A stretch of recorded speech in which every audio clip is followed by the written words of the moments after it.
setelah Prof memberikan sedikit kata sambutan, itu diikuti oleh Bang Adi, saya akan membuka sesi tanya jawab kita rembukan atau ide apa atau mau bertanya kepada Prof. Prof saat ini seperti yang sudah Prof sampaikan tadi sebagai tenaga ahli Gubernur Bali bidang pariwisata. Ya, di sini juga ada BTW Bang Edi ya, Malam Saran juga. Nanti selama ini kita mulai semuanya akan di-unmute. Oke, yang berbicara saja saya mute. Ya, Prof, seperti kita Prof, Bang Adi ya, dan teman-teman semua, seperti kita tahu saat ini COVID-19 ini memukul sangat berat kepada, kalau saya bilang semua industri ya, tapi khususnya kebetulan kita yang bergerak di bidang pariwisata, sehingga seperti kita tahu sekarang banyak sekali hotel-hotel, mungkin sudah di atas 1.000 hotel yang tutup. Tenaga sektor pariwisata juga banyak yang dirumahkan. Ya, seperti kita ketahui bahwa 10% dari tenaga kerja di Indonesia itu bergerak di bidang pariwisata. Kalau saya nggak salah data ya, Prof, tolong koreksi kalau ini salah ya. Tapi saya baca ada sekitar 10% tenaga kerja. Dan banyak UMKM kita yang bergerak di ekonomi kreatif yang mengalami kesulitan seperti menjual souvenir karena ketidakadaan turis. Kita bicara khususnya di Kepri, Batam saat ini ya. Nah, kira-kira Prof, kita pengen melihat dari sisi Prof yang pertama, apa kira-kira sebagai industri yang harus kita buat saat ini? Prof? Terima kasih Mbak Christine. Yeah. Yang pertama, tragedi COVID-19 ini memang merupakan tragedi yang sangat menyakitkan kita semua. Tetapi kita harus belajar dari pengalaman-pengalaman berbagai tragedi sebelumnya. Dunia memang berkali-kali mengalami tragedi yang berujung kepada krisis ekonomi. Seperti tahun 31 depresi ekonomi, tahun 79, tahun 89, tahun 2001, 2004, 2005, 2009, dan seterusnya. Nah, sekarang kita mengalami krisis global yang luar biasa akibat daripada corona atau COVID-19 ini. Lalu ketika mengalami hal seperti ini, ada beberapa pertanyaan mendasar yang selama ini memang hampir selalu ditanyakan oleh wartawan. Yang pertama, sampai kapan kira-kira kita akan mengalami seperti ini? Yang kedua, bagaimana kira-kira dampak daripada tragedi ini?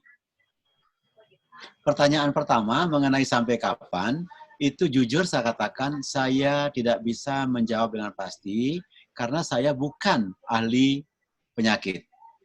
Tetapi berdasarkan pengalaman saya di dunia pariwisata, yang sekarang menjadi permasalahan bukan hanya soal penyakit ansih, tetapi yang jadi permasalahan adalah soal kepanikan kita semua, kepanikan pemerintah daerah, kepanikan birokrasi, kepanikan swasta, kepanikan masyarakat, dan kepanikan itu justru merupakan penyakit yang lebih berat daripada COVID-19 itu sendiri. Ketika nanti ada siklusnya, kepanikan itu bisa kita turunkan menjadi sesuatu yang quote and quote hal biasa, maka semuanya akan pelan-pelan back to normal. Nah, pengalaman sebelumnya dari kasus SARS, flu burung,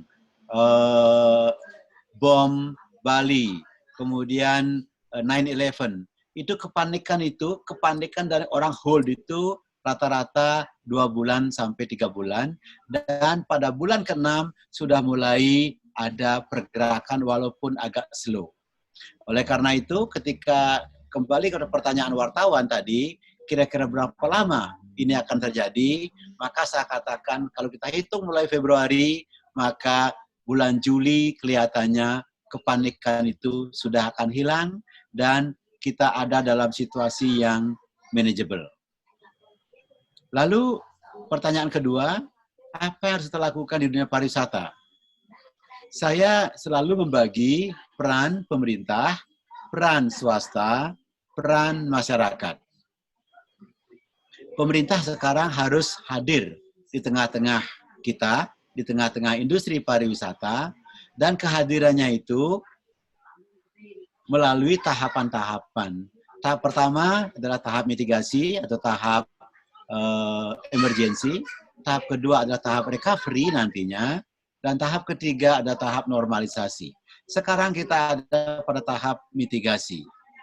Pada tahap mitigasi itu orang panik, ribuan orang, terutama di kampung saya di Bali, sudah dirumahkan atau bahasa halusnya leave, tetapi tidak dibayar, alias unpaid leave.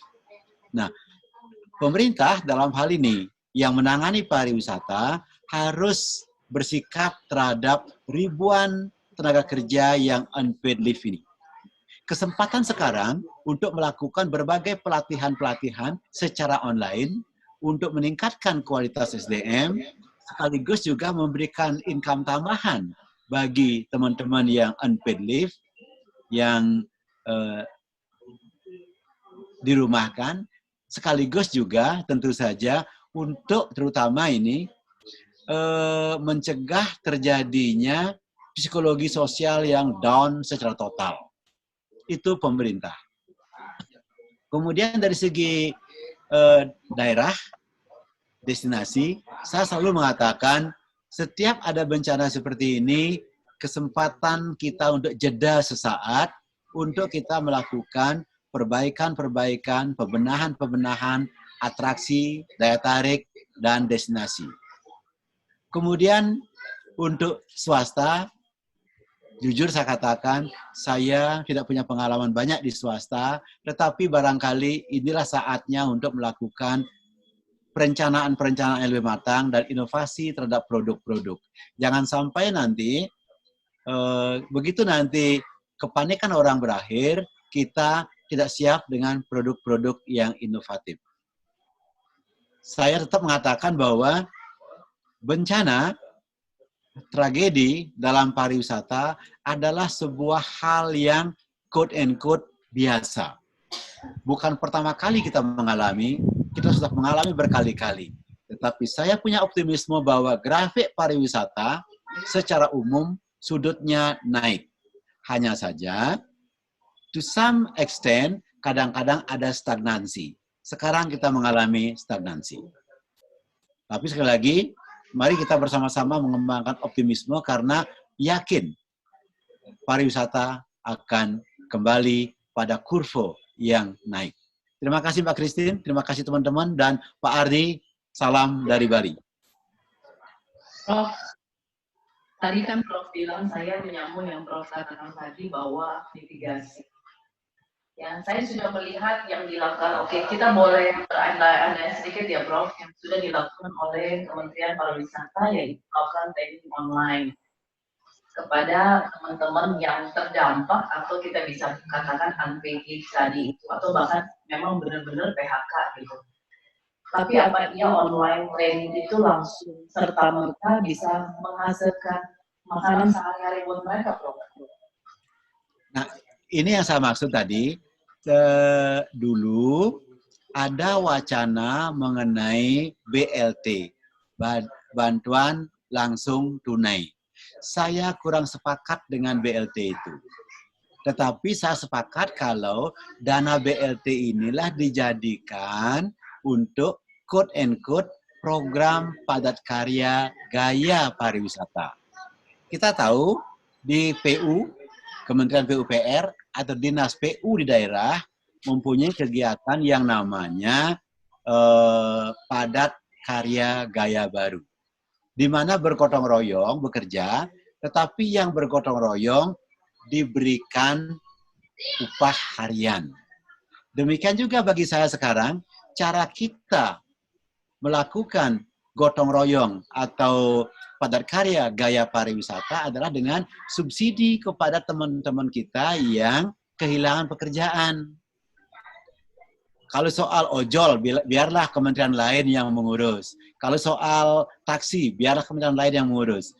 Tetapi untuk karyawan pariwisata yang dirumahkan, ini kewajiban dari pemerintah melalui Kementerian Pariwisata dan Ekonomi Kreatif memberikan bantuan kepada mereka, jangan sampai mereka tidak mampu. Caranya bagaimana? Tentu tidak memberikan langsung. Dengan pelatihan, setiap pelatihan mereka diberikan subsidi.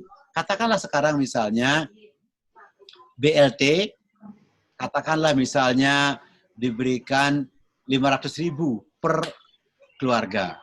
Dengan pelatihan, fee mengikuti pelatihanlah yang kita berikan. Dan Mbak Christine, teman-teman lainnya pasti tahu persis ketika kita mengadakan pelatihan untuk insan pariwisata yang kita kumpulkan dulu ya secara konvensional, kita berikan uang transport kan Mbak? Nah, uang transport inilah kita ganti sekarang menjadi subsidi untuk mereka. Katakan uang transportnya berapa? Uang transportnya 200 atau 250 per hari. Konversi sekarang itu. Uang transport itu kita berikan kepada peserta pelatihan. Mereka bisa pelatihan, bisa mendapatkan tambahan income, sekaligus secara psikologis juga bisa kita maintain. Itu yang saya maksud. Oke, baik Prof. Terima kasih Prof. Satu lagi Prof, mungkin masih dimitigasi Prof. Tadi kan berbicara soal yang terdampak para karyawan nih Prof. Ya. Tapi dalam online kita ini juga ada banyak mereka pengusaha Prof. Contohnya hotel, pengusaha spa, pengusaha tours and travel. Kira-kira langkah mitigasi apa yang pemerintah mau berikan untuk pada saat bencana, dalam upaya bencana ini ya, maksudnya masih dalam bencana ini, masih berlangsung COVID yang tadi Prof bilang kita semua nggak ada yang tahu berakhirnya kapan. Ya kalau saya melihat, saya kasih contoh yang dilakukan Kemenparekraf yang di Jakarta, ada beberapa dari mereka bekerjasama dengan hotel-hotel untuk memberikan semua tenaga medis di hotel. Apakah itu salah satu bentuk dari mitigasi, dan bagaimana dengan teman-teman pengusaha yang ada di Batam yang pengusahanya sektor pariwisata? Salah satu usulan saya yang sudah saya sampaikan kepada teman-teman di kementerian adalah melakukan pendekatan dengan kementerian terkait, khususnya menyangkut restrukturisasi hutang-hutang swasta. Kalau menampung di hotel untuk mereka yang tenaga medis itu akan sangat kecil dan tidak mampu menyangkut semuanya. Saya lebih senang mengembangkan sistem, Mbak. Sistemnya adalah hampir semua industri pasti mempunyai hutang di bank atau di lembaga non-bank lainnya. Restrukturisasi inilah yang dibutuhkan. Bagaimana sekarang Kemenparekraf berbicara dengan OJK, berbicara dengan BI, berbicara dengan Menteri Keuangan untuk misalnya apa kebijakan-kebijakan sesuai dengan aspirasi swasta. Apakah misalnya ada tax holiday, apakah misalnya akan ada penundaan bunga hutang, bunga bank, dan sebagainya. Jadi sistem seperti itu, ini akan bisa mengenai secara keseluruhan. Kalau untuk menampung tenaga medis itu paling beberapa hotel saja. Kalau saya seperti itu, lebih kepada sistem. Oke, Prof. Terima kasih teman-teman. Nanti mungkin bisa mencatat kira-kira yang tadi Prof sudah sampaikan. Mungkin nanti setelah dari Bang Ardi kita akan membuka ruang pertanyaan dan ruang diskusi. Tapi sebelumnya saya mau beralih ke Bang Ardi nih, Bang Ardi. Ya, seperti kita sudah tadi panjang lebar dari Prof bahwa apakah ini hanya menjadi tanggung jawab pemerintah pusat? Seperti kita tahu bahwa ada kemarin kartu prakerja ya, di mana semua dinas disuruh untuk mendaftar. Itu apakah ini sudah hanya menjadi tanggung jawab pusat, atau bukankah harusnya daerah juga berkontribusi di dalam kondisi seperti ini? Nah, kira-kira kontribusi apa saja yang sudah dibuat oleh sektor pariwisata di daerah untuk teman-teman yang terdampak dengan COVID ini, Bang Adi? Baik, sebelumnya, halo Prof. Pagi Pak Ardi, Pak Kadis, apa Pagi kabar? Pak, rindu Pak, mau ketemu Bapak. Ini Iya. kalau Pak Prof sudah bicara, saya harus dengar aja nih Pak kayaknya. Baik Pak, mungkin dari sudut pemerintah Pak, saya lebih. Atau selamat pagi semua teman-teman, Assalamualaikum Mbak Christine. Cantik pagi hari ini, senang kita ketemu, kita anggap aja ini pertemuan face to face ya Pak. Walaupun di dunia maya seperti ini. Baik Mbak Christine,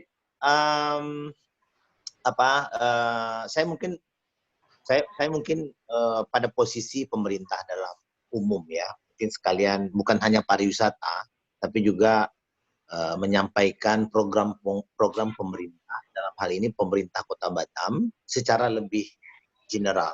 Nah, karena yang di general itu adalah salah satu bahagiannya adalah pelaku-pelaku atau pekerja-pekerja pariwisata kita yang kalau kemarin di data lebih kurang ada 10.000 di Batam. Kenapa mungkin kita bilang di Batam? Karena Batam merupakan destinasi yang sangat penting di Kementerian Pariwisata karena bisa menjadi salah satu indikator bagaimana pekerja pariwisata dampak dari COVID ini yang memang kita tidak inginkan tapi begitu cepat berdampak kepada dunia pariwisata. Saya sebenarnya ingin menyampaikan juga kepada teman-teman bahwa saya sendiri mendapatkan informasi tentang COVID ini di tanggal 3 Januari. Saya masih ingat. 3 Januari saya sudah dapat berita dari salah satu media luar, kalau saya nggak salah. Dan ini saya sudah infokan ke dinas dinas kesehatan kita. Dan pada saat itu kita menganggap bahwa ini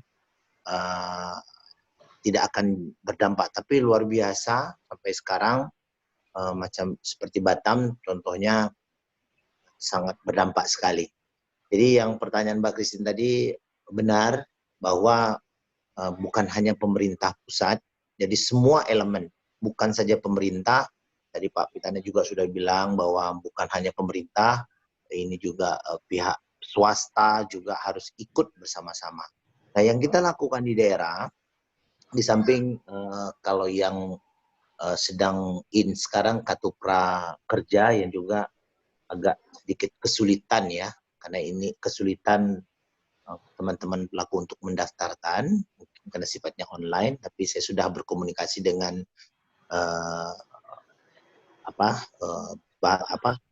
dinas atau instansi vertikal yang lain, bagaimana ini lebih cepat bisa terakses. Ini salah satu yang disampaikan Pak Pitana tadi, bahwa mensikapi ini kita nggak bisa sendiri ya Pak. Kita memang harus berkoordinasi, harus terus intent menyampaikan persoalan-persoalannya, berdiskusi bersama-sama. Untuk itu di daerah sudah dibentuk juga namanya gugus tugas, Pak. Jadi gugus tugas COVID ini kita bersama-sama menangani ini dari semua sektor. Kebetulan saya termasuk anggota di sana, semua OPD kita. Yang kita lakukan di samping kartu prakerja tadi, kita berusaha bagaimana ini bisa terakses dengan cepat. Juga di daerah yang Mbak Christine sampaikan tadi, daerah berbuat apa?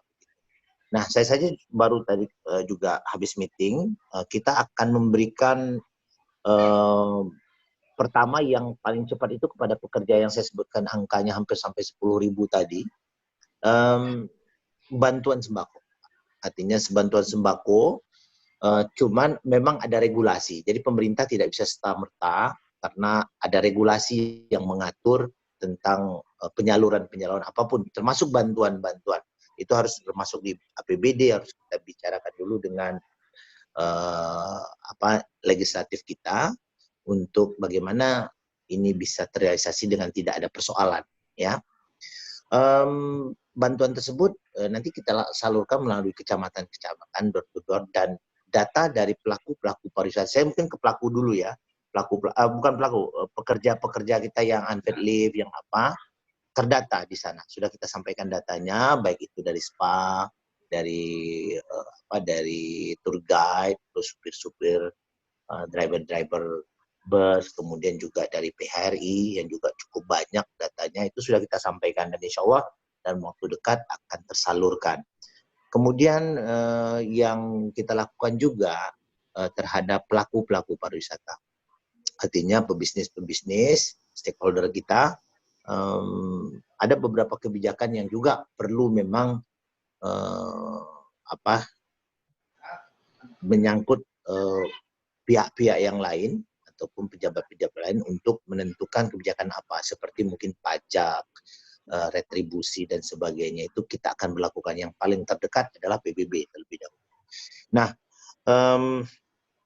seperti yang kita sebut bahwa sekarang mitigasinya bahwa kita sedang menggodok satu kebijakan bagaimana Batam pada umumnya mungkin menyangkut daerah-daerah lain juga yang sama untuk perlakuan PSBB ini. PSBB. Jadi PSBB juga akan sudah kita usulkan. Karena apa? Pergerakan dari COVID ini mungkin tidak cepat tapi progres begitu. Bagaimana ya? Ada rasa ketakutan memang. Saya setuju dengan Pak Pitana bilang tadi bahwa kecemasan kita ini besar gitu Pak. Kecemasan karena begitu cepatnya, kemudian sepertinya kita bukan kurang siap ya, harus bekerja dengan bekerja dengan waktu. Nah, COVID ini sendiri tidak nampak, musuh kita tidak sampai. Ada satu Pak Pitana yang kita harapkan juga, dulu di Kementerian Pariwisata itu ada yang namanya krisis center Pak. Nah, krisis center saya sendiri belum melihat dengan real gitu apa yang harus kita lakukan. Jadi tidak bersendirian, tetapi kita ada satu komando, sehingga di daerah-daerah seperti Batam yang sangat sekali berdampak terhadap ini, sampai PAD kita juga jauh menurun, yang dilakukan oleh pihak-pihak terkait. Nah, seperti itu Mbak Christine. Mungkin dalam tahap sekarang pemerintah melakukan persiapan-persiapan untuk menghadapi yang namanya PSBB ke depannya nanti. Begitu Pak Christine. Oke Bang, sebelum masuk nanti ke pertanyaan, ada beberapa yang agak sedikit saya coba tanyakan ya Bang. Terkait dengan kartu prakerja tadi, seperti yang beredar di media sosial dan beredar di news bahwa ini hanya 50%, katakanlah yang kita 10.000, hanya 50% yang akan di-accept. Bagaimana dengan 50% lainnya? Itu dari sisi pekerjanya. Sementara dari sisi pengusaha, ini saya lihat nih ada banyak pengusaha hotel di sini yang ikut dengan online. Kalau di Batam semua pasti sure bahwa kayak gini di Batam itu mahal banget. Benar nggak? Ya. Apa mungkin dari teman-teman pengusaha ini minta? Karena itu cost bulanan yang saya pikir sangat berdampak sekali kalau apa mungkin dari pemerintah bisa meringankan itu, kira-kira seperti itu Bang. Iya. Benar, agak putus-putus sedikit suaranya Mbak Christine. Okay. Tapi saya ketangkap apa maksudnya. Jadi memang pemerintah hadir di tengah-tengah bencana yang musibah yang kita hadapi bersama. Jadi pemikiran-pemikiran tentang Pak Christine sampaikan tadi itu menjadikan satu diskusi yang kita sampaikan terhadap mungkin dampaknya dan sebagainya, karena pajak dan apa itu juga sangat membantu pemerintah dalam juga melaksanakan actionnya nanti di tengah-tengah masyarakat untuk menangani COVID ini. Untuk diketahui bahwa kami pemerintah Kota Batam sendiri itu semua kegiatan-kegiatan itu di hold dulu, diarahkan kepada penanganan COVID. Untuk yang saya sampaikan tadi bahwa ada sekitar 2.000, hampir 3.000 masyarakat yang membutuhkan bantuan ini, yang di dalamnya intinya ada pekerja-pekerja pariwisata. Nah, ini sangat tergantung nanti dengan APBD PAD yang kita dapat. Tapi pemikiran-pemikiran yang disampaikan oleh teman-teman tadi itu menjadikan diskusi yang telah kita sampaikan. Nah, namun untuk mengambil keputusan ini kita harus benar-benar mengambilnya dengan arif dan bijaksana. Oke, teman-teman, saya coba buka forum diskusi yang lagi mau bertanya kepada Pak Ardi, sebagai kandidat, dan kepada Prof. Pitana.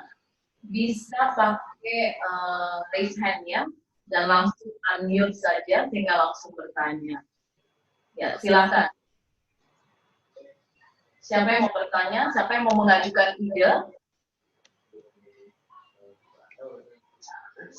Raise hand-nya ada di sebelah kanan ya, bisa pakai klik raise hand.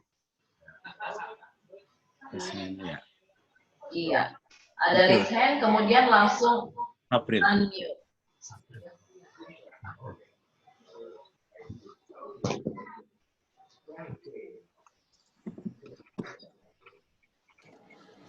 Selamat pagi Pak Prof. Selamat Pak pagi Edi. Pak Edi. Ya, saya dari Edi Suwanto dari Kota Batam, Pak Prof. Ya Pak Edi. Semoga kita semua di sini sehat-sehat selalu. Dan saya ingin bertanya, khususnya untuk pengalaman Bapak yang cukup lama. Nah, untuk seperti kami sebagai pelaku usaha, untuk menghadapi krisis yang kita alami seperti pariwisata, kita di Batam ini sejak sebenarnya kalau saya ingat tuh tanggalnya itu 27 Januari. Nah, pada saat itu negara China itu menutup penerbangan sekaligus tamu yang paling terakhir, dan kita merasakan bahwa selama ini tamu kita dari Batam itu hanya Singapura, Malaysia, kemudian China, kemudian Korea. Nah, 4 negara itu ditutup oleh Menteri Luar Negeri dan langsung kita kena tsunami. Ya, kalau saya boleh katakan tsunami wabah virus corona. Ya, dan ini sangat memukul pelaku usaha, khususnya untuk hubungannya dengan cash flow. Nah, kenapa saya angkat cash flow? Karena kita hotel itu pembiayaannya itu sangat besar sekali, Pak. Baik dari sisi yang variable cost maupun yang fixed cost. Yang fixed cost tentu kita menyadari itu tidak bisa kita lakukan banyak. Ya, tetapi yang variable cost ya itu kami merasa perlu ada peran dari pemerintah. Karena apa? Karena pemerintahlah yang bisa mendongkrak ya pelaku usaha, bagaimana dia bisa sustain dalam berusaha, sustain di dalam melakukan segala hal yang bisa membantu ya, baik terhadap kondisi saat tsunami ini. Jadi pertanyaan saya mungkin untuk Pak Prof, apakah bisa sharingkan kira-kira kalau menurut pengalaman Bapak untuk menangani cash flow ini yang seperti Bapak sempat ngomong tentang bagaimana restruktur hutang ya, atau ada pinjaman lunak dari rekomendasi dari pemerintah untuk melakukan perbaikan cash flow ini. Karena kami tidak menerima revenue, tapi kami harus membayar gaji setiap bulannya, membayar listrik setiap bulannya, membayar semua utilities setiap bulannya. Karena di dalam aturan, kami tidak bisa langsung memecat atau mem-PHK-kan semua karyawan. Karena kita juga harus menjaga sustain kelangsungan hidup dalam usaha, khususnya di perhotelan ini. Kalau diizinkan ya memberikan pengalaman Bapak selama ini yang sudah bertahun-tahun ya untuk kita dengar bersama. Nah, hal yang kedua, saya mau bicara dengan Pak Ardi ya. Pak Ardi, selamat pagi. Jadi saya mohon bantuan dari Pak Ardi ya memberikan banyak instruksi tentang keringanan di dalam berusaha, sehingga kita tidak rela juga mem-PHK karyawan-karyawan kita itu. Nah, kita juga mau menjaga semua kondisi ini ya supaya tidak banyak yang sedih ya, tidak banyak yang pedih hati, sehingga mereka bisa bersama-sama ya menanggung untuk kelangsungan hidup kita dalam usaha. Nah, jadi itu saja 2 pertanyaan saya. Terima kasih Ibu Christine pagi ini ya, silakan. Terima kasih Pak Edi. Mungkin langsung dijawab Pak Prof dan Pak Ardi tadi. Pak Prof masalah restrukturisasi tentang keringanan kepada setiap pelaku usaha ya, supaya mereka tidak PHK katanya Pak Edi tadi. Nggak mau PHK juga ya Pak Edi ya? Ada Bang. Kita kalau bisa tidak mau PHK, kalau bisa tidak mau PHK. Oke Pak. Silakan Bro. Terima kasih Pak Edi. Pertanyaannya sangat sulit saya jawab karena kasus sekarang ini adalah kasus yang sangat unik, sangat istimewa. Kita semua seperti katakan tadi kena tsunami. Oleh karena itu, barangkali dengan kasus seperti sekarang ini, saya justru kalau saya diminta saran, maka akan saya katakan kepada Kementerian Pariwisata selaku pemerintah harus betul-betul mendata dan meminta kepada swasta untuk disampaikan kepada kementerian terkait, lembaga terkait, tadi itu restrukturisasi utang. Paling tidak, swasta-swasta itu selama kasus terjadi ini tidak perlu membayar hutang dulu tanpa ada fine, tanpa ada denda. Yang kedua, Pak, mengenai PHK. Saya betul-betul tidak bisa menjawab karena ini situasinya force majeure. Oleh karena itu justru saya ingin menyarankan kepada pemerintah dalam hal ini kepada Kementerian Pariwisata agar berbicara dengan Menteri Tenaga Kerja dan yang terkait agar undang-undang atau peraturan tentang pem-PHK-an itu lebih diperlunak, Pak. Karena saya bisa menyadari betapa sulitnya swasta sekarang ini. Kalau undang-undangnya kan berat, Pak. Kalau PHK maka harus bayar sekian gaji. Ya, benar Pak itu. Benar. Harus begini. Berat sekali swasta. Tapi ini kan sekarang bencana dunia, Pak.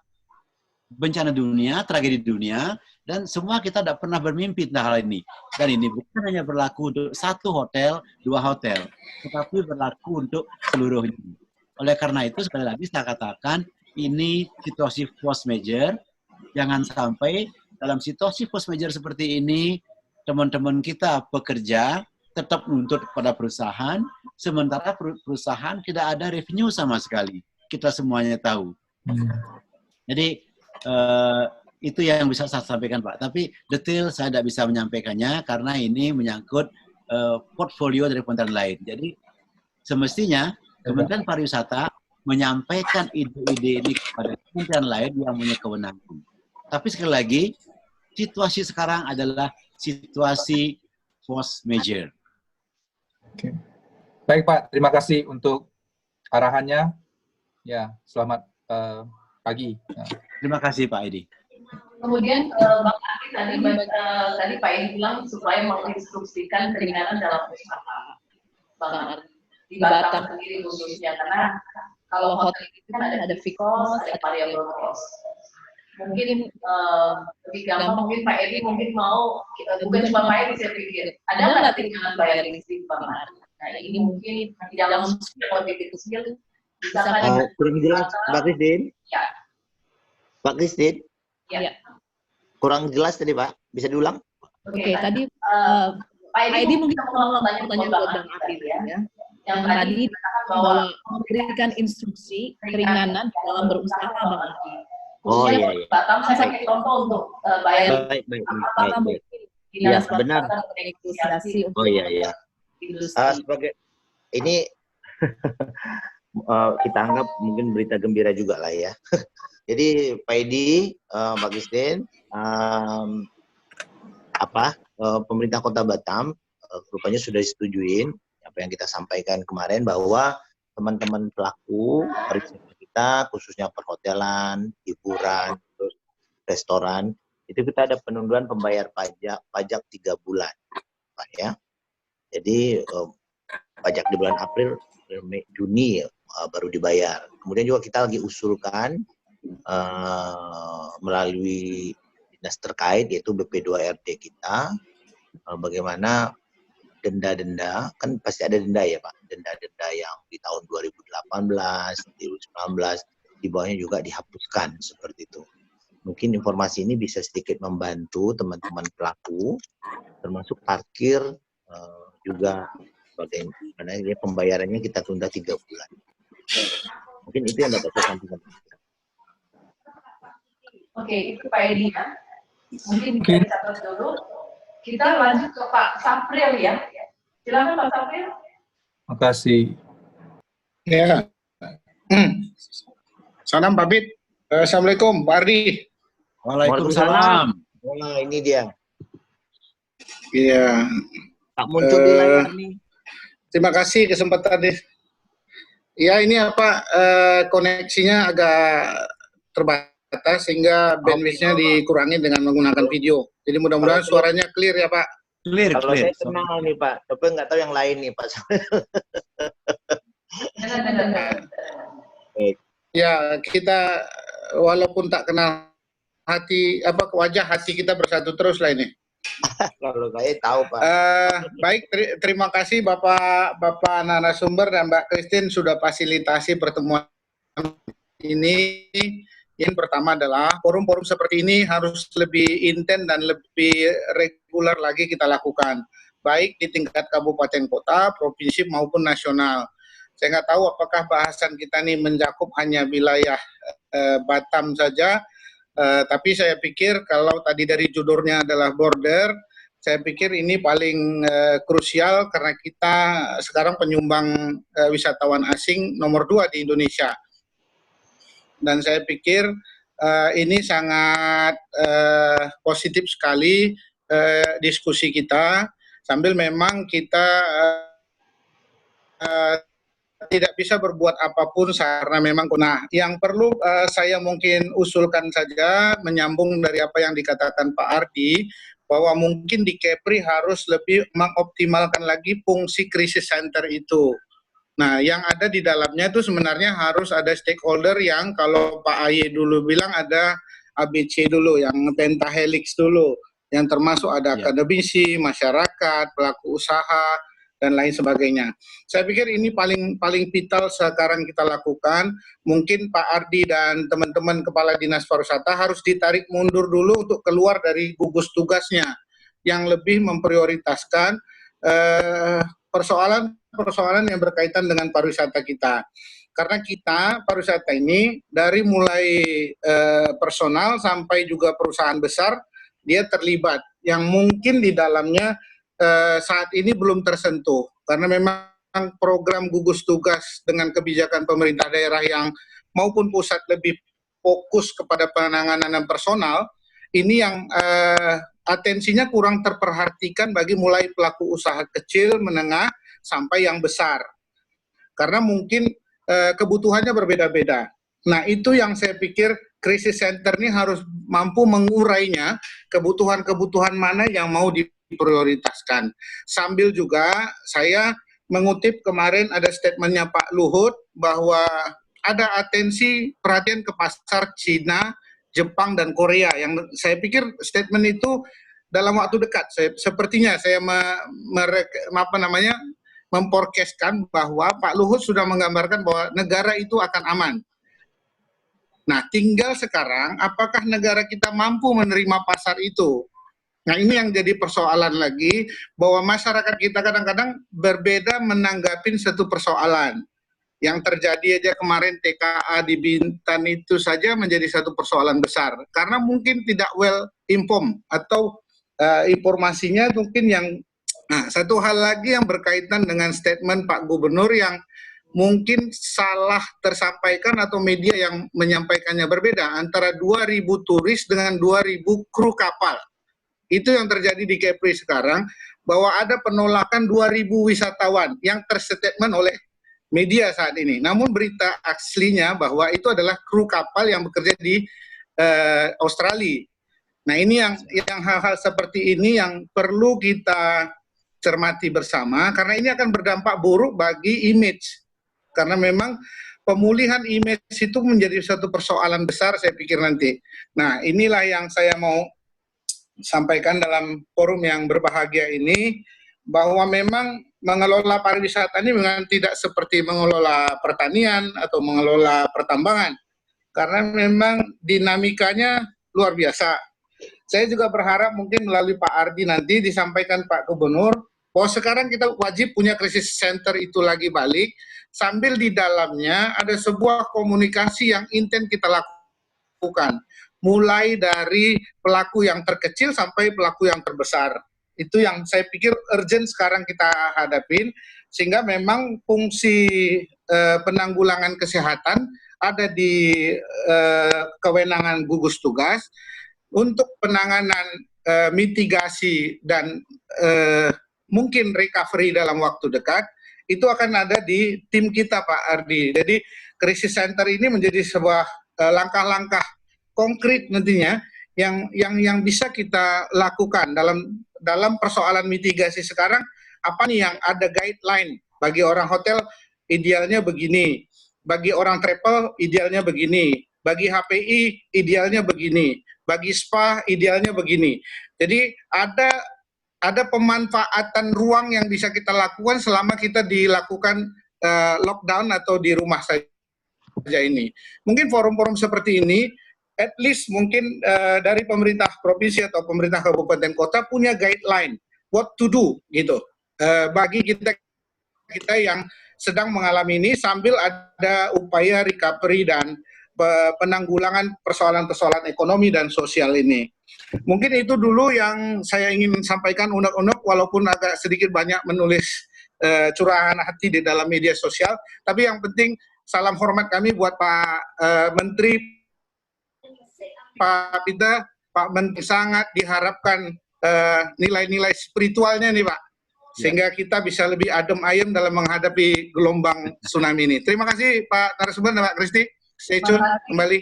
Terima kasih Pak Tabril. Sebelum ke Bang Ardi, karena ini lebih banyak ke Bang Ardi, mungkin bisa tanggapi Prof. ini mengenai krisis center, kenapa memang ada lagi Prof. Semenjak Pak AY sudah udahan di kementerian, apakah krisis center ini dianggap menurut saya sangat penting ya? Silakan. Crisis center bagi saya sangat penting. Dan sampai saat ini pun itu secara struktural masih ada di Kementerian Pariwisata di bawah Biro Komblik, Biro Humas. Tetapi aktivasinya saya kurang tahu karena sudah cukup lama meninggalkan kementerian. Tetapi saya setuju dengan Pak Sapril tadi, untuk daerah tetap membutuhkan adanya krisis center. Oleh karena itu, kira-kira 2-3 hari sebelum penutupan penerbangan dari Cina, maka kami di Bali kumpul dan mengaktifkan kembali apa yang disebut dengan BTH, Bali Tourism Hospitality. Kami agak menghindari kata krisis center karena itu nanti kan kok krisis gitu. Kami buat istilah yang lebih manis, yaitu BTH, Bali Tourism Hospitality. Isinya adalah krisis center. Inti pokoknya adalah pusat informasi. Bayangkan pada waktu itu, 2-3 hari sebelum akan ditutup semua penerbangan dari Cina, ada ribuan wisatawan Cina di Bali. Bagaimana memulangkan mereka? Akan terjadi kepanikan-kepanikan. Nah, inilah fungsinya daripada crisis center atau BTH untuk memberikan informasi yang pasti, memberikan layanan di bandara, memberi layanan di hotel dan sebagainya, termasuk ada hotline. Crisis center ini atau BTH ini dibuat secara bareng antara pemerintah pusat yang memberikan sedikit dana, pemerintah provinsi melalui Dinas Pariwisata, dan DP Bali atau Bali Tourism Board. Dan berjalan cukup bagus karena kita punya pengalaman ketika kita melakukan evakuasi atas meletusnya Gunung Agung. Jadi pengalaman itu kita ambil, kita jadikan pengalaman, jadikan pelajaran untuk melakukan crisis center, mengelola crisis center atau BTH itu secara bagus. Inti pokoknya informasi. Mengapa demikian? Karena semua kita panik, semua kita bingung. No one knows what to do. Oleh karena itu maka harus ada satu komando. Dengan krisis center yang ada di Bali itu, maka semua informasi hanya boleh keluar dari krisis center. Jadi saya walaupun tahu data, saya tidak mengeluarkan data apa-apa. Kecuali mengutip data yang disampaikan oleh krisis center. Dengan demikian, situasinya akan lebih adem dan kita tahu yang mana informasi yang layak dipercaya. Tidak semua informasi di media sosial bisa kita telan mentah-mentah. Begitu Mbak Christine. Oke. Nanti mungkin dijawab oleh Bang Ali. Terima kasih Prof untuk pencerahannya bahwa krisis center itu mungkin sama ya kalau Batam mengganti Batam tourism hospitality atau Kepri tourism hospitality supaya nggak kesannya krisis banget gitu ya. Bang Adi, silakan Bang Adi mengacu kepada statement yang Pak Safril. Iya. Ya, alhamdulillah tadi krisis center direspon, Pak ya. Makanya saya sampaikan ke Pak Pitana, enak kopinya ya Pak. Kopi apa teh itu? Enak Pak. Sambil ngopi, kita malah belum sarapan nih Pak. Langsung makan siang aja. Ngobrol-ngobrol judulnya. Betul Pak. Jadi benar-benar, makanya tadi saya sampaikan krisis center. Kenapa demikian? Saya sangat terbantu kemarin dan merasa sangat dihargai. Waktu krisis yang lebih banyak beberapa kejadian-kejadian, padahal kejadian-kejadian kecil saja dan itu merupakan isu dan sebagainya. Sering sekali ditelepon dari kementerian menanyakan gimana situasi Batam begitu. Misal ada pemukulan, ada sedikit persoalan antara taksi konvensional dengan taksi online, daring, sampai sebegitu sekali. Nah, tapi pada saat sekarang kondisi yang sudah mendunia seperti ini, ya mohon maaf mungkin arahan dan bagaimana kita juga masih belum ada instruksi apa-apa nih Pak. Seperti curhat ya Pak. Termasuk dulu kemarin ada program hot deal kemarin itu waktu sebelum ada apa-apa itu juga bagus dulu ya, walau waktu belum Singapura ditutup ya, itu juga menarik waktu itu. Berarti sudah berbuat sebenarnya kementerian. Jadi ya mungkin kita tunggu ya, mudah-mudahan tersampaikan informasi ini. Kalau kita di daerah, karena menarik yang disampaikan oleh Pak Pitana tadi bahwa ada Bali Tourism Hospitality itu yang di dalamnya krisis center. Kalau kita sekarang kan COVID, jadi kita Satgas. Jadi Satgas itu lebih umum. Nah, mungkin kita pariwisata lebih khusus. Kemarin juga saya sudah meeting bentuk seperti pariwisata Kepri ya, tapi itu lebih kepada membantu teman-teman yang bermasalah ya. Mungkin bisa dilebarkan lagi nanti di situ.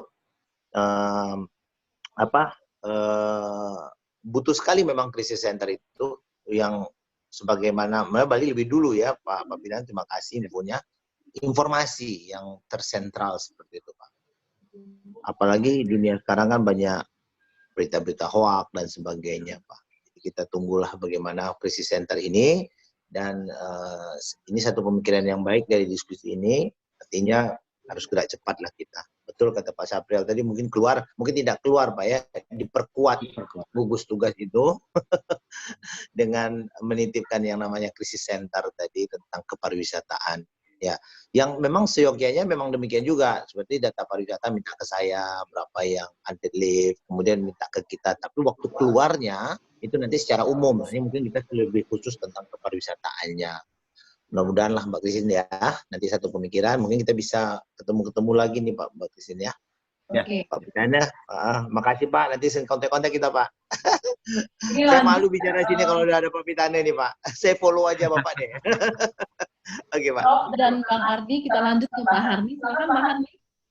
Apa yang mau disampaikan? Ini juga nggak keluar nih apanya. Ani Batam ya? Ya, terima kasih Pak Mbak Christine, Pak Ardi. Keluar nih, Ayah nih. Ya, Bang Ardi apa kabar? Sehat semua ya, alhamdulillah. Ini pelaku pariwisata sehat semua. Alhamdulillah. Alhamdulillah. Walaupun Maret masih jalan-jalan ya Pak, dari Januari sampai Maret masih bolak-balik Singapura. Kita doain. Alhamdulillah. Jadi gini Pak, mungkin simple aja dari yang tadi Bapak sampaikan. Alhamdulillah kita direspon sama Pak Wali ya Pak ya. Apa pemerintah pusat atau apa tadi saya kurang ini. Yang Yang mana? masalah apa penundaan Oh sudah Pak Wali Kota Batam sudah merespon kita penundaan pajak 3 bulan, baik itu bidang hiburan, restoran, hotel 3 bulan. Jadi kalau pajak April nanti dibayar di Juni saja. Kemudian nih insya Allah juga disetujui Pak Wali, mudah-mudahan dan mungkin juga sudah disetujui kita penundaan untuk penundaan denda gitu kan. Mungkin ada teman-teman yang bayar, belum bayar dari 2019 ke bawah gitu. Biasanya hapusin Pak Adi. Ya, kemudian. Halo. Insya Allah. Lanjut Pak Fahmi, silakan. Halo. Ya, kita dengar. Travel juga nggak Pak? Travel juga kan? Tadi Bapak soalnya nggak nyebut travel nih. Mudah-mudahan nanti saya breakdown-kan lagi Pak nih ya.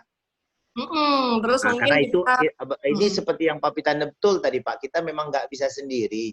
Memang saya Dinas Pariwisata Kota Batam harus memang teman dan baik komunikasi dengan BP2RD yang menentukan pajak, retribusi. Di sana teman-teman dari Dinas Kesehatan juga semua. Memang perlu bersama-sama memikirkan pariwisata ini Pak. Memang nggak bisa sendiri, benar. Iya Pak, jadi mungkin kalau ya travel kita sangat tadi berharap. Travel ya. Nanti saya Ya travel Pak, ya travel. Jadi kita kan juga punya banyak. Baik. Udah nggak usah diceritain, udah tahu lah Pak ya. Ya insya Allah. Jadi ya mungkin kita nggak perlu nangis dalam situasi ini, kita nggak perlu nangis. Nggak perlu curhat ya Pak. Kita berpikir bersama-sama. Jadi mungkin kita perlu mungkin weekly setiap minggu atau setiap berapa hari kita ketemu. Setiap minggu mungkin boleh lah Pak, kita sekedar update, sharing. Ya sambil mungkin tambah kuis-kuis atau teka-teki biar ngisi waktu ya Pak ya. Kalau saya nggak unpaid leave Pak Pitana, saya kerja terus di eselon 2 ini. Tapi kalau kru atau staff itu sudah ada yang piket 3 hari di rumah, 3 hari di kantor, sama saja Pak. Iya Pak, jadi mungkin kalau ASN, kalau saya lihat Bapak jangan kerja terus Pak. Maksud saya dari rumah aja, kurangin soalnya saya takut nih ASN makin banyak yang positif. udah takut soalnya. Iya, kita ada 3 ya kalau kasusnya. Iya, jadi mungkin itu tadi Pak, mungkin kita mau yang realnya lah, kira-kira time frame-nya kira-kira kapan kita bisa mendapat kejelasan. Ya kita ini kan, kita sangat berharap dengan Pak Ardi sebagai perpanjang tangan kita, ya kan. Jadi kita sudah tahu kebijakan Pak Wali, alhamdulillah ada kebijakan yang positif. Jadi mungkin tinggal aktualnya nanti seperti apa, teknisnya seperti apa. Jadi tapi kalau penundaan pembayaran itu sudah disetujui Pak Wani ya? Gitu ya. Hotel, restoran, tadi hiburan, ya dan sebagainya itu sudah April, nanti bayarnya Juni aja. Oh gitu ya Pak ya. Ya udah mungkin masukin travel jangan lupa. Iya kita tunggu breakdownnya mungkin nanti masukin saya travel jangan surat lupa. yang apa tadi, nanti takut salah pula kalau ngomong di sini. Iya. Info ke Mbak Nia. Iya boleh Pak. Ya. Terima kasih Mbak Christine, terima kasih Pak Edi. Lanjut ke Mbak Elizabeth. Mbak Elizabeth silakan di unmute. Ini Mbak Elizabeth nih Travelodge ya, masihkah atau sudah pindah ke hotel? Masih dong Bu Christine. Tapi saya nggak lihat videonya di sini. Apa tuh Pak? Nggak lihat video, jadi suara aja, aduh. Gimana cara ngidupin videonya nih ya? Pak, oke sebentar. Aku start my video. Oke. Nah ini Pak Eli kelihatan, bilang rindunya Pak. Nah itu baru kelihatan Travelodge-nya. Iya, kebetulan hari ini walaupun hotel tutup, cuman kita ya ada tim yang menjaga dan membersih-bersihkan hotel Pak. Jadi tetap ada kegiatan. Ya. Ingat pajaknya jangan dibayar dulu ya, Juni aja. Oke. Sebelumnya makasih Bu Christine ya, sama Profesor dan Bang Ardi bersedia untuk berjumpa di forum ini, dan teman-teman yang lainnya juga. Semoga kita semua sehat selalu ya. Oke, Bu, pertanyaan saya mungkin yang ada 3 ya hari ini. Mungkin untuk Pak Prof dan juga Pak Ardi, ada pertanyaan saya yang seperti ini Pak. Saat ini kan ya kita sudah tahu semuanya gitu loh, sedang terjadi krisis di kota kita, di Indonesia, bahkan di seluruh dunia gitu. Dan semua orang sekarang yang bisa kita lakukan adalah bertahan, ya kan, survive menghadapi kondisi ini, gitu. Tapi jangan sampai kita melupakan momentum pada saat krisis ini berakhir, gitu loh. Maksud saya jangan sampai kita terlena.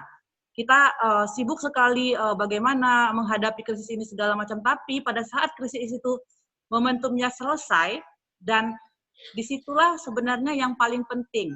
Rebounds itulah membuktikan seberapa siap kita untuk kembali berkarya dan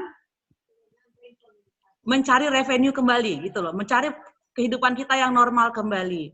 Nah, karena saya merupakan karyawan hotel, jadi yang akan saya tanyakan adalah dari pemerintah, ya, Kementerian Pariwisata dan Ekonomi Kreatif, dan juga mohon pendapat dari Profesor juga. Kira-kira strategi yang sudah disiapkan nih dari Kemenpar ya untuk momentum itu pada saat krisis ini berakhir, kan kita juga tidak mau terlalu lama ya Pak. Maksud saya begitu berakhir harusnya kita sudah punya persiapan-persiapan, strategi-strategi, rencana-rencana yang matang sehingga tinggal langsung bisa dieksekusi gitu loh. Tidak terlalu lama lagi kita menunggu kembalinya lagi momentum itu gitu loh. Dan mohon di-briefkan ke kita Pak, kesiapan dan strategi dari Kemenpar. Lalu yang kedua, ini juga untuk Bang Ardi, Pak Ardi maaf, tadi kan udah ada angin segar ya, ada penundaan pajak selama April sampai Juni. Nah, pertanyaan saya Pak, pajak itu pajak apa? Apakah PB1 kalau untuk perhotelan atau pajak penghasilan? Mohon dijelaskan lebih lanjut Pak Ardi. Pajak apa itu? Lalu yang ketiga, nah untuk 2021 nih, kita anggaplah 2020 ini ya sudah kita ketahui bersama lah ya, masih berlangsung krisis. Nah untuk 2021 itu kan hotel itu sangat mengharapkan bantuan dari bisnis dari pemerintah Pak, dari belanja pemerintah melalui banyak pajak. Event-event di hotel, ya, contohnya meeting ataupun MICE gitu loh. Nah, kalau sementara pada saat COVID ini kan seluruh anggaran kementerian itu dialihkan untuk ada beberapa pajak mengatasi COVID ini, sehingga ada kekhawatiran dari saya selaku salesperson atau ya sales lah Pak ya, intinya kan mencari bisnis gitu, bahwa tidak akan ada juga bisnis di 2021 dari pemerintah. Karena semua anggaran sudah dialihkan untuk mengatasi COVID-19. Jadi, menurut pemikiran saya yang orang biasa ini, Pak, karena semua anggaran sudah terserap, apakah di 2021 kondisi kas negara itu kosong sehingga seluruh anggaran juga tidak dapat dibelanjakan gitu loh, Pak. Yang misalnya tadinya ada anggaran untuk meeting di hotel, ada MICE, ada pelatihan, apakah masih dapat terlaksana atau tidak di 2021?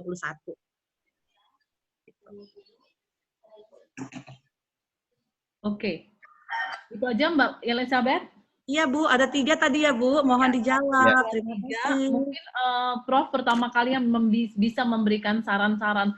Saya bersyukur sekali hari ini mendapat, ini teman-teman saya sekedar share ya, saya sengaja menghadirkan Prof untuk pertama kali, sehingga teman-teman bisa mendapatkan inputan yang sangat luar biasa. Tadi ada beberapa catatan saya yang inputan yang sangat luar biasa yang bisa teman-teman bawa ini ke Dinas dan Kemenparekraf. Karena next kita punya sesi selanjutnya, saya akan berusaha menghadirkan Ibu Nia Niscaya. Ibu Nia Niscaya langsung dari Kemenparekraf. Tapi hari ini kalian teman-teman sudah dapat bocoran kira-kira pemikiran Prof itu bisa disampaikan. Ya, jadi saya bersyukur, terima kasih Prof waktunya. Prof ini setiap hari meeting-meeting melulu nih di Bali ya. Tapi hari ini belum, kalau saya bilang Prof tolong dong ini teman-teman Hot Deals nih Prof, nggak bisa ditinggalin karena biar bagaimanapun kita nomor 2 loh Prof, saya bilang begitu setelah Bali. Jadi saya bersyukur Prof memberikan hari ini, teman-teman harap mencatat apa ide-ide yang Prof kasih tadi, untuk next kita bisa punya sesi selanjutnya dengan langsung dengan Ibu Nia Niscaya, Deputi Pemasaran ya Prof ya. Jadi mohon Prof yang tadi mungkin sumbang saran Prof yang tadi tentang setelah krisis. Kemudian kalau yang tentang pajak penghortelan, pajak penghasilan mungkin Bang Ardi yang menjawab. Dan yang ketiga, apakah pemerintah punya anggaran ada di tahun 2021 setelah dihabiskan untuk tahun 2020? Begitu kira-kira Mbak Elizabeth ya? Iya, Ibu Christine, benar sekali, Bu. Oke, sip. Silakan, Prof. Sebelum menjawab, terima kasih Mbak Elizabeth. Saya memang sengaja menyediakan waktu ini karena Mbak Elizabeth dan kawan-kawan semuanya Terima kasih, di Prof. Bintan itu sudah membantu saya mendongkrak mencapai target saya 2018-2019 dengan Hot Wheels-nya. Thank you so much for all. Nah, kemudian pertanyaannya Mbak Elizabeth, persis seperti apa yang saya pikirkan, Mbak. Sekarang kita dalam suasana krisis, saya tadi katakan bahwa setiap krisis kita selalu mengembangkan framework dengan 3 tahap. Yang pertama, tahap emergensi. Yang pertama kita selamatkan itu adalah nyawa. Mitigasi. Sekarang inilah tahap mitigasi. Nah, kemudian kalau ini sudah agak reda, kita masuk ke tahap yang kedua, namanya tahap recovery, pemulihan. Kalau sudah pemulihan, baru tahap ketiga, itu tahap normalisasi. Lalu, ketika tahap mitigasi, tahap emergensi, apa yang dilakukan? Selain melakukan hal-hal terkait dengan kesehatan, dengan jiwa, dengan harta benda, maka saya selalu tekankan teman-teman, ini adalah saatnya untuk membuat planning secara matang. Untuk nanti, begitu ini mereda, kita langsung do, execute. Pengalaman saya di pemerintahan, kalau kita mulai merencanakan, maka untuk bisa dilaksanakan itu butuh waktu 3 bulan. Kalau kita menunggu sampai ini selesai baru kita merencanakan, itu kita ketinggalan kereta. Oleh karena itu, barangkali bisa juga ditiru nanti di Kepri, di Batam khususnya. Kami dari Bali, dari sekarang sudah merencanakan berbagai kegiatan yang akan kita lakukan mulai bulan Juli. Kita berasumsi, mudah-mudahan benar, Juli sudah kepanikan hilang, sudah mulai mereda, dan kita sudah lagi tidak ada pada suasana work from home. Apa yang kita lakukan? Ada berbagai event yang kita lakukan, yang prinsipnya adalah mengulang apa yang saya lakukan tahun 2002 ketika bom Bali. Kebetulan waktu itu saya Kepala Dinas Pariwisata Provinsi Bali, membuat gerakan kembali ke Bali. Apa itu gerakan kembali ke Bali? Sekarang saya perluas, gerakan kembali berwisata, itu melakukan kegiatan-kegiatan, meeting-meeting, apapun yang dibiayai oleh pemerintah di destinasi pariwisata. Jadi, sebagai bentuk daripada kepedulian pemerintah pusat, seharusnya, begitu nanti ini suasana mereda, maka meeting-meeting dilaksanakan di 3 destinasi prioritas. Atau kalau nggak 3, 5 atau berapalah pilihannya. Mohon maaf, bukan destinasi prioritas, destinasi utama. Yaitu destinasi yang memang hidup matinya dari pariwisata. Jadi Bali itu bukan destinasi prioritas, tapi destinasi utama. Kalau Kepri, mungkin bukan prioritas, tapi utama, karena mendatangkan wisman yang banyak. Nah, pertanyaannya, apa yang harus dilakukan sekarang? Sekaranglah saatnya Pak Ardi selaku Kadisparda Kota dengan Kadisparda Provinsi membuat ide-ide apa yang akan dimintakan bantuannya ke kementerian-kementerian yang ada di Jakarta, terutama Kementerian Pariwisata dan Ekonomi Kreatif. Kalau sudah ada diskusi secara informal, diselesaikan administrasinya, begitu pintu dibuka untuk boleh, maka langsung kita do. Jangan sampai kita terhambat lagi oleh keterbatasan administrasi keuangan. Pertanyaan kedua agak saya jawab, tapi yang ketiga saya jawab, yaitu apakah pemerintah punya uang tahun 2021? Ya punya, Bu Elizabeth punya. Kenapa? Karena anggaran kita itu berbasis tahun anggaran berjalan. Mulai dari 1 Januari sampai dengan 31 Desember. Hanya saja memang anggaran kita sekitar 60% bersumber pada pajak. Nah, kalau pajak 2020 ini rendah, maka uang 2021 juga Sedikit. cenderung akan rendah. Mm-mm. Tapi anggarannya tuh berjalan per tahun. Tidak ada anggaran yang meloncat dari tahun ke tahun. Bahkan kita sangat menghindari apa yang disebut dengan multi-years project. Jadi, sekali lagi, apa yang saya katakan pertama kali tadi, saya nggak tahu kapan ini berakhir. Tetapi berdasarkan pengalaman-pengalaman dunia, pengalaman-pengalaman krisis pariwisata sebelumnya, maka saya mempunyai prediksi bulan Juli berbagai aktivitas sudah bisa kita lakukan. Nah, Juli kita lakukan aktivitas, orang luar juga nggak punya uang untuk datang. Oleh karena itu, maka kita galakkan pasar domestik, terutama dengan menggunakan kegiatan-kegiatan yang dibiayai atau didukung oleh pemerintah dengan APBN. Saya kira begitu, Mbak Elis. Prof, terima kasih atas feedback-nya. Ya, semoga bulan Juli nanti bukan cuma Indonesia yang sudah recover, tapi juga seluruh dunia. Karena kalau cuma Indonesia saja pun, sementara dunia masih tetap berjuang untuk COVID, itu juga tidak akan terlalu signifikan. Orang nggak datang. Betul, Mbak Elis. Betul, ya. Setuju. Oke. Terima kasih, Prof. Dan kalau bisa mungkin lebih dijabarkan lagi, kan udah Bali udah 2 kali pengalaman ya, Prof ya, ada 2 kali bom Bali, tapi berhasil membuktikan pada semua dunia, ini loh gue Bali berhasil bangkit loh, dari titik terendah gue bangkit gitu loh. Jadi sebenarnya Bali sudah sangat berpengalaman menghadapi krisis seperti ini ya, Prof ya. Nah, satu lagi Mbak Elis, ketika kita sekarang dalam suasana mitigasi seperti ini, jangan lupa soft promotion tetap jalan. Apakah itu soft promotion? Mari kita jelaskan kepada dunia bahwa Batam itu positif menghadapi apa krisis sekarang ini. Melakukan pembenahan, melakukan pelatihan, dan sebagainya untuk menunjukkan pada dunia bahwa kalau waktunya nanti tiba, boleh dikunjungi, maka Batam siap menerima tamu. Pesan ini yang harus disampaikan dari sekarang, jangan besok, dari sekarang. Supaya Batam tetap ada pada top of mind daripada calon wisatawan. Oke, Prof. Thank you. Oke, Prof. Terima kasih, Prof. Sudah Mbak Elizabeth. Sisa yang kedua nih, Bang Ardi. Yang kedua. Nah, jadi gini, Mbak Des. Iya, Bang. Iya, jadi begini, saya senang banget nih, saya sebagai peserta deh kayaknya kalau dapat Pitani yang ngomong. Jangan begitu. Semua, Pak. Semuanya terekam, ini seperti instruksi bagi kita-kita di daerah harus melakukan apa, begini Pak B. Betul yang disampaikan Bapak tadi bahwa anggaran, memang kalau kita di Batam anggaran diarahkan ke COVID, namun di hold namanya Pak Presiden, di hold artinya budget-budget kita itu ditunggu sampai corona ini mereda, seperti itu.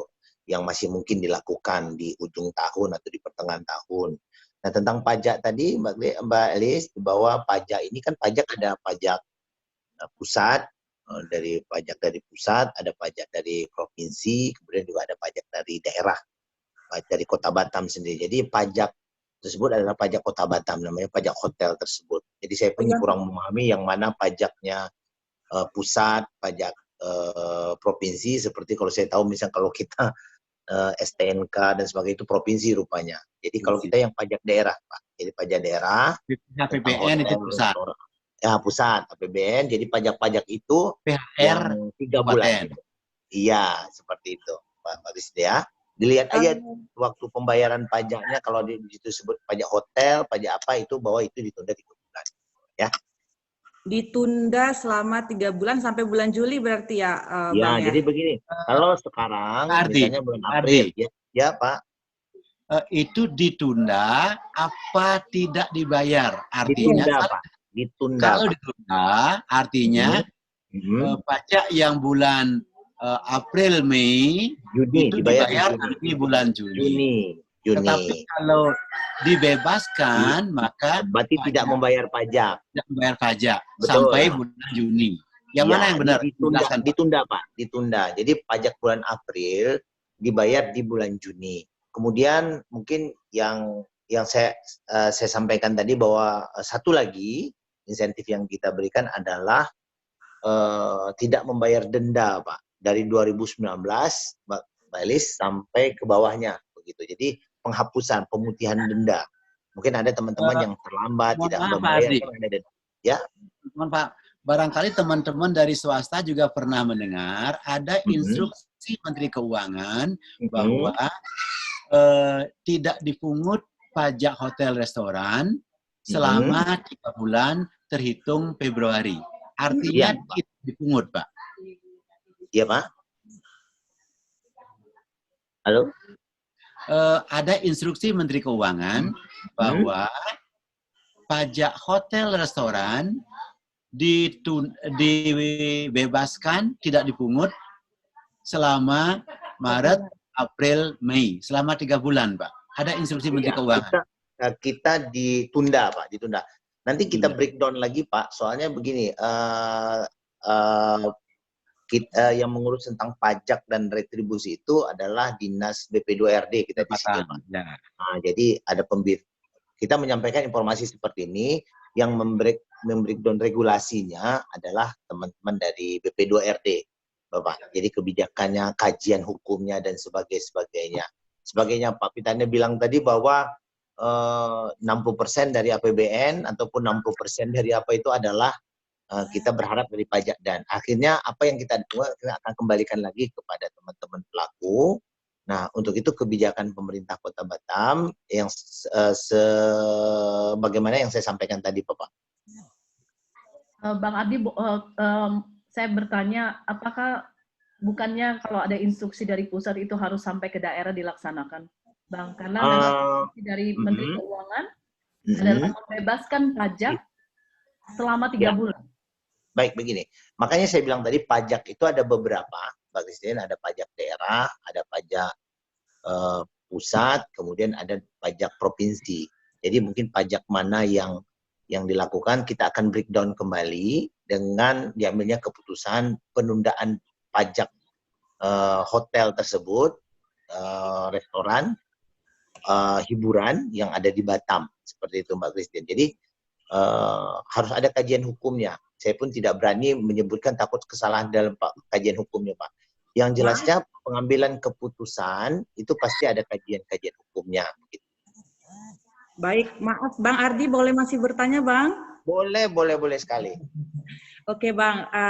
Kalau boleh tahu, kira-kira kapan itu keluar kajian hukumnya maupun edarannya dari BP2RD, Bang? Sudah, Pak. Yang kalau penundaan sudah.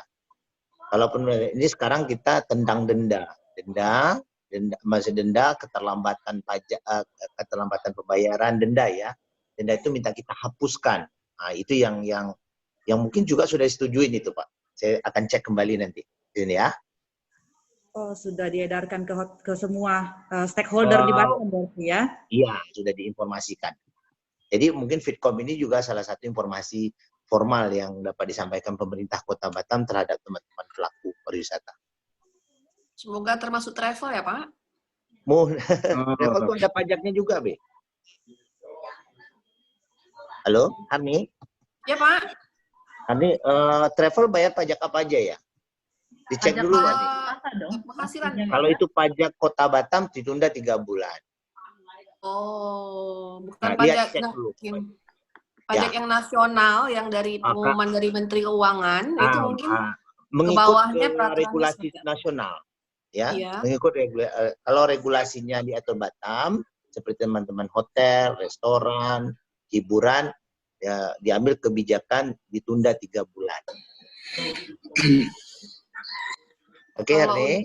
Oke, Pak. Ayan ya, jadi cek pajaknya pajak mana ya? Oke, Pak. Ya. Oke, teman-teman. Saya melihat ada lagi yang mengajukan pertanyaan. Ya. Ada Pak Safril ya? Pak Safril? Ya, cuman ini berkaitan, ya saya ingin sampaikan sharing pengalaman kami saja. Kebetulan kami ikut di pengurus Kadin Bintan yang berkaitan dengan bebas pajak hotel dan restoran itu berlaku mulai 1 April. Namun masing-masing pemerintah daerah harus membuat landasan hukumnya. Apakah itu Perbup atau Perda. Jadi harus ada kesepakatan antara legislatif dan eksekutif mengendos ketentuan berkaitan dengan pajak hotel dan restoran. Karena pajak hotel dan restoran itu berdampak kepada PAD daerah. Nah, untuk di Bintan sepertinya sudah disepahamkan bahwa itu akan diberlakukan per 1 April, kemudian pola pembayarannya dilakukan setelah 1 bulan setelah itu.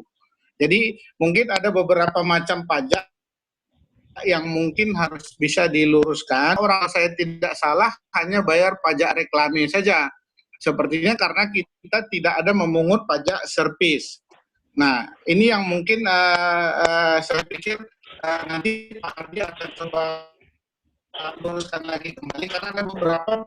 Nah, saya juga ada terima di WhatsApp grup itu berkaitan dengan Pak Menteri menyampaikan surat kepada Mendagri berkaitan dengan membebaskan pajak hotel dan restoran, pajak hiburan, pajak air bawah tanah, dan pajak reklame, penundaan pembayaran pajak bumi dan bangunan. Jadi yang ditunda itu sebenarnya pajak bumi dan bangunannya saja sepertinya. Mungkin nanti Pak Adi akan buat lagi rilis yang akan lebih firm lagi saya pikir. Terima kasih. Oke, terima kasih Pak Safril. Itu catatan buat Bang Ardi nanti mungkin ya di double check. Kemudian next terakhir saya kasih kesempatan Bang Edi. Silakan Bang Edi. Ya, Assalamualaikum warahmatullahi wabarakatuh. Waalaikumsalam. Selamat siang, salam sejahtera kepada kita semua. Selamat siang, Edi. Mari kita tetap berdoa, tetap bersemangat terus dalam kondisi yang sangat tidak yang abnormal seperti ini. Mungkin tadi teman-teman sudah sampaikan soal yang lebih mikro ya, karena yang dihadapi teman-teman langsung di lapangan seperti apa. Tadi sudah dijabarin satu-satu dan beberapa ada opsi yang bisa ditawarkan dari Pak Bapak tentang apa yang harus dilakukan teman-teman. Nah, mungkin yang saya sedikit lebih agak makro sedikit tentang nasib Kepri ya. Sebenarnya sebelum COVID-19 ini benar-benar menghantam kita itu sebenarnya kalau saya melihat presentasi dari Kementerian Pariwisata di beberapa bulan sebelumnya, kami menunggu-nunggu sebenarnya apa yang mau dilakukan oleh Bung Wisnu Tama sebagai Pak Menteri untuk Kepulauan Riau, terutama Batam dan daerah-daerah lain yang ada di Kepulauan Riau. Ya. Karena di beberapa presentasi itu memang kita itu Kepulauan Riau sudah semacam diluputkan dalam RPJM-nya gitu. Karena kalau tahun sebelumnya Bapak yang sudah dinding Bapak udah paham sekali bagaimana harus merawat dan mendukung Kepulauan Riau. Tapi di dalam RPJM 2020-2024 kami melihat di sini bahwa Kepulauan Riau tidak masuk di dalam RPJM karena kalau dulu di eranya Pak Arief Yahya kita sepakat bahwa RPJM kita itu lebih kepada kedatangan wisman, jadi target utama adalah tourist arrival, tapi kemudian Bung Wisnu Tama datang dengan konsep yang lebih agak berbeda, artinya bahasanya adalah target utama adalah memberi nilai tambah devisa atau quality experience tourism. Nah, ini agak kontraproduktif dengan Kepulauan Riau yang nafasnya adalah cross border tourism, Pak. Nah, karena dalam buku saya sering bolak-balik ini bukunya, saya pelajari betul-betul di dalam rancangan sasaran target dan sebagainya, triggers itu tiba-tiba menghilang gitu, Pak. Jadi tidak masuk di dalam triggers yang seperti kita ketahui bahwa kita adalah bagian dari Jakarta, Bali, kemudian Kepulauan Riau. Nah, di dalam destinasi pariwisata prioritas kita bukan juga. Pariwisata super prioritas kita juga bukan. Lalu di dalam pengembangan klaster ekonomi kreatif, lalu pengembangan klaster culture heritage juga kita sama sekali benar-benar diluputkan. Nah, dalam hal ini Pak, saya melihat kami orang Kepulauan Riau sebelum COVID datang amat sangat menantikan apa yang akan dilakukan Bung Wisnu Tama untuk Kepulauan Riau, terutama untuk membangun cross border tourism. Karena kalau melihat apa yang dijabarkan oleh beliau di dalam beberapa presentasi, kita melihat bahwa memang cross border tourism atau tourist arrival itu bukan lagi sebagai program utamanya, Pak, karena lebih menguatkan kepada quality tourism experience. Nah, ini mohon Bapak ke depan kalau Bapak masih terkoneksi bagus dengan Kementerian Pariwisata agar membuatkan satu formulasi yang katakanlah kami ingin kembali ke masa lalu, ke eranya Bapak ketika masih memimpin di kementerian. Karena kalau ini hilang, artinya apa? Kita itu betul-betul diluputkan karena secara begini Pak, kerangka hukum untuk membantu Kepulauan Riau itu tidak termasuk di dalam RPJM. Ini kan sudah COVID datang, lalu kita itu seperti Kepri ini seperti orang yang jatuh tertimpa tangga, Pak. Sudahlah kondisi COVID, lalu dukungan dari pusat juga wujud di dalam RPJM-nya juga tidak ada, terluputkan di sana. Nah, lewat ini, Pak, kami berharap tolong suarakan pariwisata Kepri ini ke Kementerian Pariwisata bahwa harus ada langkah real yang bisa dilakukan untuk Kepulauan Riau agar kita kembali seperti dulu gitu. Artinya ada dukungan yang luar biasa untuk Kepulauan Riau. Saya rasa itu saja, Pak. Terima kasih. Assalamualaikum warahmatullahi wabarakatuh. Silakan Prof, mungkin bisa dikomentari ini dari Bang Edi nih, pemerhati luar biasa dan BTB. Selamat siang Pak Edi dan kawan-kawan semua. Yang pertama, I'm not in any position to comment about the policy of the current minister. I try not to comment on that. Tetapi, kalau saya tanya sebagai orang akademisi, sebagai mantan pejabat, maka jawaban saya tidak ada hasilnya kualitas kalau kuantitasnya nol. Oleh karena itu, saya selalu mengajarkan mahasiswa saya di S3 dan S2 pariwisata bahwa jangan pernah mendikotomikan antara kuantitas dengan kualitas. Kuantitas itu penting, kualitas itu penting. Banyak orang yang menjual barang-barang murah, tetapi karena volumenya besar, maka profitnya besar. Banyak juga orang yang menjual barang kualitas tinggi, tetapi pembelinya 1-2, maka dia juga tidak profitable terlalu besar. Oleh karena itu, kita combine. Di manakah the balance of quality and quantity itu akan berbeda pada masing-masing entrepreneur, masing-masing enterprises, dan pada masing-masing destinasi. Lalu, ketika kita berbicara kualitas, kenyataannya begitu tamu Cina berkurang, semua orang tiarap. Artinya apa? Quality matters, but quantity is not of less important. Itu posisi saya. I'm not commenting the policy of the ministry, but itu posisi saya sebagai orang akademisi yang kebetulan dapat kesempatan bermain bola lama di Kementerian Pariwisata yang menangani masalah pemasaran. Lalu kemudian tadi Pak nanya ke saya, apakah masih punya terkoneksi dengan baik? Terima kasih Pak.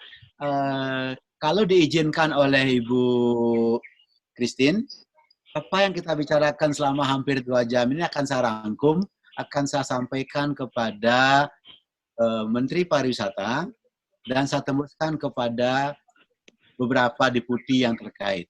Dan sebenarnya apa yang kita bicarakan hari ini, tadi pagi sudah saya kirim sebenarnya jawaban-jawaban saya ini kepada salah seorang staf khusus Presiden untuk menyampaikan apa pemikiran saya. Dan alhamdulillah, apa yang saya pikirkan dari kemarin, apa yang saya pikirkan tadi pagi, saya tulis tadi pagi, mendapat quote and quote konfirmasi dari pemikiran teman-teman pagi ini. Terima kasih sekali.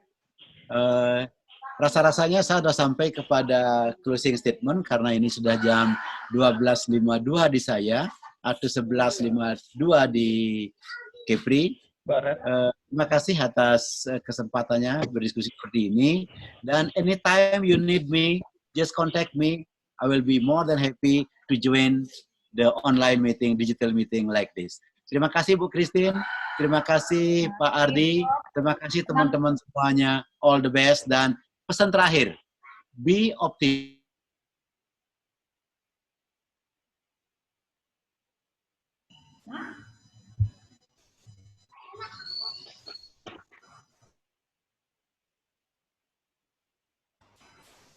Halo. Pesan terakhirnya tak terdengar, Prof. Iya. Pesan terakhirnya. Dan terakhirnya, Prof. Terakhirnya, mari kita rencanakan kegiatan recovery pasca mitigasi. Dan saya mengajak teman-teman semua optimis karena pengalaman sejarah sejak tahun 1951 setelah mengalami berbagai on and off, grafik pariwisata selalu naik. Hanya ada stagnasi pada titik-titik tertentu. Saya yakin tidak ada cerita pariwisata itu akan turun terus-menerus. Be optimist, and tourism is our life, tourism is our future, and tourism is our bread and butter. Terima kasih. Terima kasih Prof, terima kasih Bang Ardi. Teman-teman, sebelum menutup, teman-teman, saya perlu memberikan catatan sedikit, seperti yang saya bilang tadi, bahwa nanti kita akan menghadirkan Ibu Nia Niscaya. Saya sudah konfirmasi dengan beliau. Terima kasih Prof untuk saran-sarannya, dan Prof tadi sudah mengatakan bahwa ini sudah disarankan kepada staf khusus Presiden, tapi saya mengulangi sedikit, bahwa yang perlu teman-teman catat dari Prof tadi adalah Prof mengisyaratkan pada kita semua bahwa bernegosiasi, Kemenparekraf harusnya bernegosiasi dengan kementerian terkait sehubungan dengan bagaimana mengatasi di sisi mitigasi baik secara pelaku usaha dan sebagai tenaga kerja. Kemudian bagus sekali untuk membuat krisis center, Bang Ardi, di Batam atau di Kepri. Dan yang ketiga, after krisis, planningnya harus seperti apa, harus kita pikirkan dari sekarang. Dan tak lupa juga Profesor menambahkan soft promotion itu sangat penting, sehingga teman-teman juga harus tetap melakukan soft promotion, seperti yang saya katakan di grup, bahwa tetaplah melakukan customer relation dengan baik dengan customer yang ada di database. Kemudian yang terakhir, menjawab tadi pernyataan statement Bang Edi adalah tidak bisa kita mendikotomikan quality dan quantity. Itu prinsipnya ya, kita bisa belajar dari Prof. Dan untuk Bang Ardi tadi saya menggarisbawahi bahwa ada sembako yang nanti dibagikan, kemudian masih bernegosiasi masalah denda pajak yang dihapuskan, penundaan pajak sudah ditetapkan oleh Pak Wali Kota, dan saran lagi buat Bang Ardi, dalam waktu dekat krisis center itu sangat dibutuhkan. Nah teman-teman, kira-kira demikian beberapa yang perlu menjadi catatan kita hari ini, sehingga kita tidak miss untuk next sesi selanjutnya dengan Ibu Nia Niscaya, dan saya tetap akan mengundang Bang Ardi dan teman-teman semuanya. Terima kasih Prof sudah menyampaikan kepada staf Presiden, sehingga mungkin kami bersyukur kalau hal-hal ini didengar oleh Mas Wisnu, ya panggilannya Mas Wisnu sebagai Menteri Pariwisata kita sekarang. Kira-kira begitu teman-teman. Saya sudahi karena sudah 2 jam kita diskusi. Sampai jumpa. Tetap semangat, dan saya pakai istilah Safe Tourism Indonesia. Ya. Salam pesona Indonesia. Salam pesona Indonesia. Oke, terima kasih. Terima kasih Prof. Terima kasih Bang Ardi, teman-teman semua. Terima kasih. Terima kasih. Pak Sabril, nanti kita kasih jalan lagi. Semuanya. Terima kasih. Terima kasih. Thank you. Silakan dinikmati snacknya masing-masing. Terima kasih semuanya. Terima kasih Bu, sampai jumpa lagi. Ya, terima kasih. Terima kasih Bu. Silakan semua boleh leave meetingnya. Terima kasih semuanya. Nanti saya akan kasih informasi selanjutnya untuk pertemuan selanjutnya. Siap. Siap.